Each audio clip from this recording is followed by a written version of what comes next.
அனைவருக்கும் வணக்கம். இது எங்கே நடந்ததுன்னா ஸ்ரீபெல்லிபுத்தூர் ராஜீவ்காந்தி நகரில் இது நடந்தது. பாருங்களேன், எவ்வளவு கொடூரமான முறையில் அந்த குட்டிகளை பிடிக்கிறாங்கன்னு பாருங்களேன். இப்படியெல்லாம் பிடிச்சா அது கடிக்காமல் என்ன பண்ணும்? ஒரு நிமிஷம் யோசிச்சு பார்த்தீங்களா? ஒரு நேரம் நம்ம சாப்பிட்லன்னா நம்மளுக்கு ப்ரெஷர் வருது, சுகர் வருது, என்னென்ன வருது, தலை சுத்தல் வருது, என்னென்ன வருது. இந்த மாதிரிலாம் பிடிச்சிட்டு போய் ஒரு இடத்துலேருந்து இன்னொரு இடத்துல விடுறப்ப அது பசிக்காக குழந்தையில கடிக்கத்தானே செய்யும்.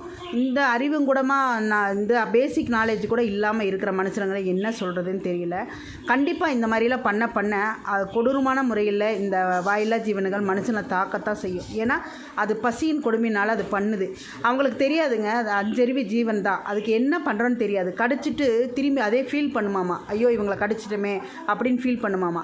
ஏன்னா அதுக்கு ஒரு அறிவு இல்லையா, அதனால். ஆனால் மனுஷனுக்கு எல்லா அறிவும் இருக்குது, எல்லாமே தெரியும். இது அடித்தா இது கஷ்டப்படுங்கிறது தெரிஞ்சு இப்படி பண்ணுறவங்கள நம்ம என்ன பண்ணுறது? நன்றி.